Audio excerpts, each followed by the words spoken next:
Hey everyone, Leanne here from Kingdom Bloggers. So in this video, we're going to talk about whether or not it's important that you have a lot of followers on Pinterest in order to be successful.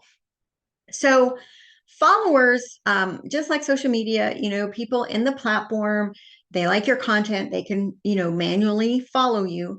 But what happens is, and I was guilty of this myself, so I'm not calling anybody out because I have done it myself, is we like to do these follow trains, follow threads in Facebook groups. And that's where, they say, everyone drop a link to your Pinterest and then everybody else follow. This way we can build our followers. Well, that's really a waste of time, honestly, because the way Pinterest works, Pinterest is a search engine. You want to have pins in your feed that are actually pins you are going to engage with. The reality is most people, so many bloggers specifically, don't know how to use Pinterest. They're making pins that aren't optimized. They're making pins that just aren't Pinterest worthy. Or they make content that really is not the kind of content you create. Say they're a mom blogger, but you're a Bible study blogger. Then your feed's going to be filled with parenting stuff, and you're not going to engage with that because it doesn't match the SEO of your site.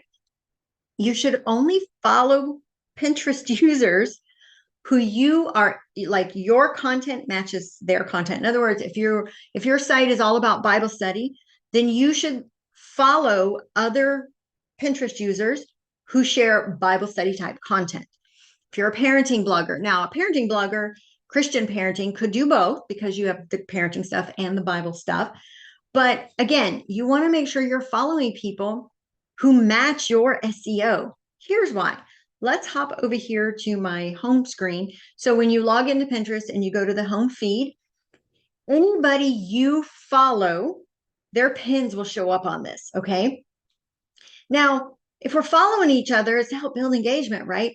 But if your sea of pins here is filled with stuff that has nothing to do with your SEO, you're not going to engage with it. Therefore, it's not helping them, but it's also not helping you because now you have all this stuff that you aren't going to do anything with. You don't have boards that match it because it's not your SEO. But also, number three, it's confusing the algorithm. What you do inside this platform is giving details to the algorithm of what your account is about. So, number one, it will show you more stuff that you are interested in. So in this feed here, the home feed, it's a combination of people you follow, ads, and the ads could be for anything, but it's also other pins that are recommended based on your supposed SEO, based on what the algorithm has determined your content to be about. You can see mine is all Bible study. Every now and then there's a promoted, like the ads never make sense. I get ads for all kinds of stuff on here that have nothing to do with the Bible. Now, this one here, I have made the habit of searching for. I do ginger turmeric in my drinks. I make fresh juice. And so I will see that. For this reason, if you do use Pinterest as a personal user to do recipes and decor and all that, I highly recommend you create a separate Pinterest account to do and keep it as a personal account, not business, to do all your personal searches. And then when you're back in blog mode, switch it over. And that's super easy to do. You can see I have three accounts. I have three websites and three accounts here. Now I don't have a personal one and but I rarely use Pinterest on my own. After I noticed I did this, I stopped doing it. So actually on my laptop, I have another Pinterest account. And so if I want to do stuff like that, I open up my laptop and I do it over there with a completely different login. So just understand when you do a search in Pinterest, that is giving details to the algorithm. So if you're all Bible study, and then you're like, oh, I need to make enchiladas for dinner, let me find a recipe. Tomorrow, when you log in, this feed is going to be filled with recipes. Okay. So again, it's going to mess up your feed so you can't find content, but it's also going to confuse the algorithm. Well, is she Bible or is she recipes? What do you want? You want to keep this feed as clean as possible, meaning sterilized, like only what your SEO intention is.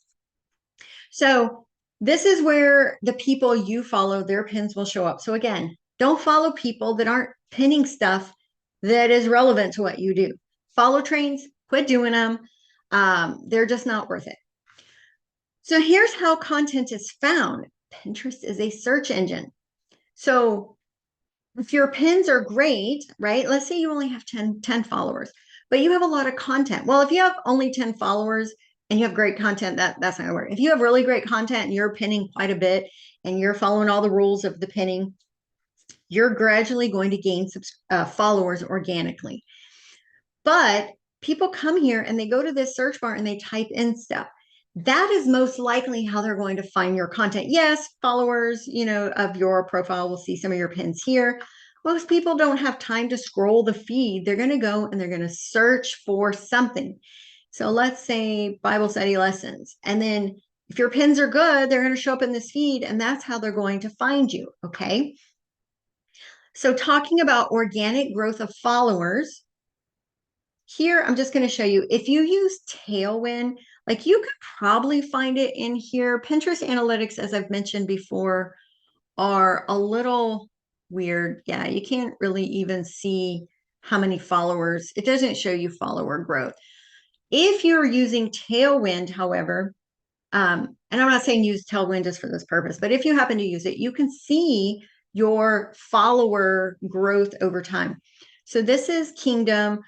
I'm at about 18,000. Over the last 7 days, I've gained 25. Okay. My account is like 6 years old. So let me hop over to one of my other newer accounts. So Pray for Everything only has about 600. So 615 as of today. Over the last 7 days, I've gained 7. So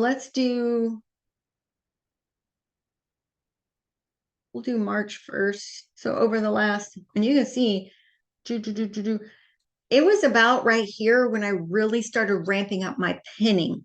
So instead of just pinning 1 pin a day for a new post, I'm actually ramping up, like pinning 3 to 4 pins a day now. Some is newer content, some is older content with new pins and so forth. And you can see the amount of pinning proportionate to my growth over the last month, quite a bit. So the more good quality pins you are putting into Pinterest, you are naturally going to gain followers because people searching in Pinterest find your pin. They're like, oh, I really like this. Let me see what else they do. They go to your profile and they're like, okay, I'm going to follow this person so I can see more of their pins.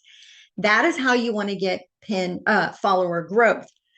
And you can see, here's my BSP site. Same thing. I got serious with pinning about a month ago on all 3 of my sites. And you can see, so I was at about 700 and now I'm up to, well, okay, so I started 704, 753. So in the last 42 days, I've gained a little over 100 followers. So I just wanted to show you this. The slow, natural growth of subscribers is the better way to go because then these are people who are truly interested in your content. We have to get out of the mindset of these follow trains because we're just getting our coworkers to follow us. Number one, if you're getting other bloggers to follow you and that's where you get most of your followers, that's your coworker. They are busy building their own ministries and their own followers and their own platforms. They don't have time to go engage with your stuff. Okay. But number two, they don't always equal the SEO. And by interfering with the algorithm of forcing, like, and I say force, not like you're holding a, to their head, but in these share threads, it is sort of forced because there's an expectation of reciprocation. And so they're only doing it because you did it for them. You want people to follow you because they truly want to follow you and engage with your content. Because then those people see your pins in the feed, they're more likely to engage with it, to save it, to click through. And that is the goal of this. But back to this, I wanted to show you here. So this is, which account is this? Kingdom. So we're going to do last 30 days. And right here, you can see, now I know the numbers are down. Pinterest is on a downtrend, but that's okay. Pinterest goes up, Pinterest goes down. Not freaking out. It's not going to be as bad as Google, I promise. But outbound clicks is the number that we are concerned with. Outbound clicks means they clicked the pin, left Pinterest, hopefully back to your website. 16,000 outbound clicks in the last 30 days. Now, this account does have 18,000. So let's hop over to my other account, let's do the prayer site. Now, the prayer one gets the least of my other two. So let's go to analytics. Last 30 days, outbound clicks 3,000. I only have a little over 600 followers on this account, and I got close to 4,000 outbound clicks. And when I go look at Google Analytics, that is about right, about 3,400 visits to that site from Pinterest with only 600 followers. Now, the BSP site, let's take a look at that one. Last 30 days, almost 6,000, so 5,780. And how many followers do I have here on this account? I forget. I have a little more on this one naturally. So I have about 1,300 and 1,300 followers, 5,000. But again, I gained those followers naturally because they found my cool pins in the feed and they engage with my pins. So all that to say, look at my face back here. You do not need tons of followers on Pinterest in order to get tons of traffic. You need to optimize your profile, which that's what we're doing in this training. And you need to pin quality pins and pin multiple pins, right? Multiple boards that you can put the same URL on with different pin images. And the more you do that, the more followers you're going to gain naturally.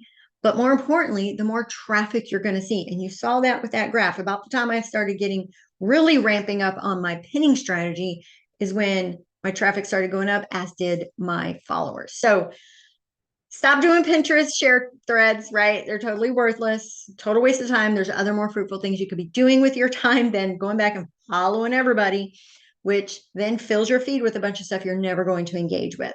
This is the way you start being successful with Pinterest and getting more traffic to your blog. So, all right, guys, let me know if you have any questions, drop them below, or hop over to my Facebook group. And just get creative. Like this course is going to teach you all, how to create your pins, how to optimize your boards, do all those things. Get all that done first. That is the stuff you should be doing with your time, not doing follow trains, because this is the stuff that's going to actually bring you fruit from your efforts. So, bye guys. See you in the next video.